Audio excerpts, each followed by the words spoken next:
Good day mga ka-explore! It's a new day, it's a new vlog. At ang sabi nga nila, kung saan may pagkain, doon tayo. At ito nga ay dadalhin namin kayo sa Kogyo Gate 2 Antipolo City para naman matikman at masubukan natin yung mga pagkain nagsisikatan dito. Kaya tara at samahan nyo kami.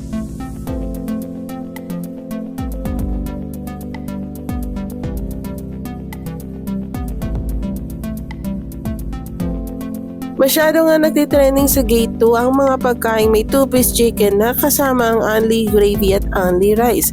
Meron ding sisig, shawarma at kung ano-ano pang pagkain. There's a lot of varieties foods dito na pwedeng yung pagpilian.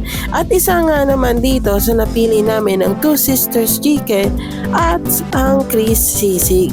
Isa nga pala sila sa mga talagang pinupuntahan dito. Come to think of it guys, for only 79 pesos meron ka na 2 pieces of chicken, only java rice, only gravy, with 6 different flavors. And syempre, yung sisig nila, grabe yung naamoy mo palang panalong-panalo na. So ito nga, it's time for us para matikman ang mga pagkain dito. It's judgment time! So mga ka-explore, ang Chris Sisig ay isa sa mga dinadayo dito.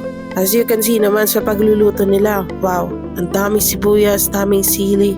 Sa amoy pa lang, talagang matatakam ka na. And sisig with java rice? Wow, 60 pesos lang yan. Kung ang sisig mo naman is with mix ng egg plus java rice, that is for only 70 pesos. At syempre, kung hindi ka naman nagsasolo, sisig sharing nila is 100 pesos. Kung dadagdagan mo naman ng itlog, 110 pesos.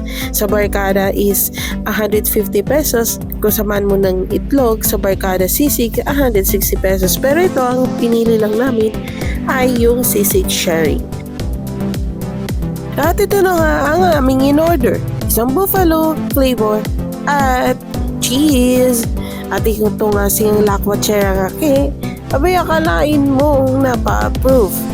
Well, actually, for only 79 pesos, sulit na talaga itong budget meal chicken na may kasamang java rice. At akalain mo, java rice pero only, plus gravy. Saan ka pa? Well, actually, para hindi ito sa mga masiselan.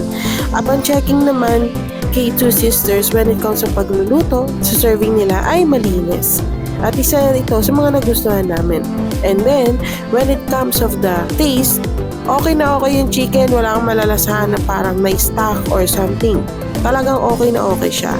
And ito nga, hindi ko pa napagilan, mapa 2 extra rice pa. O, diba? Saan dami ko ba namang gutom nito? So, ayan nga pala, shoutout Gulf! Ayan, Gulf Oil Philippines. Para sa ating mga ka-riders, try nyo na ang ating Gulf Oil. Ayan. So, ito, para sa akin, talagang approve ang Two Sisters para sa 2-piece chicken. At syempre, ang Chris Sisig. Talaga naman, kung usapang sisig, sisig na sisig ang lasa niya. So, guys, ano pang hinahintay nyo? I'm inviting you to try and visit na dito. At syempre, hindi mawawala dyan ang panlasa PH. Sayang. Actually, kasi yung panlasa PH, late na silang nag-open. That's why we're not able to try their chicken. But then, ito nga magiging next vlog natin. We're gonna try Panlasa PH the next time because isa rin sila sa mga dinadayo dito sa Kogyo Gate 2. Kaya mga ka-explore, kung meron kayong suggested place na gusto nyong puntahan namin at matry ang food, don't hesitate to comment down below at sure na pupuntahan namin yan para i-share at ipakita sa inyo yung mga napupuntahan at nasusubukan natin mga pagkain. Kaya sa bawat adventure, sa mga bawat lugar na pupuntahan natin ay hindi kayo mawawala dahil i-share namin sa inyo ito.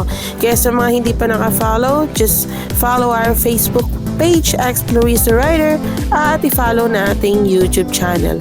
So hanggang sa muli, have a ride safe everyone!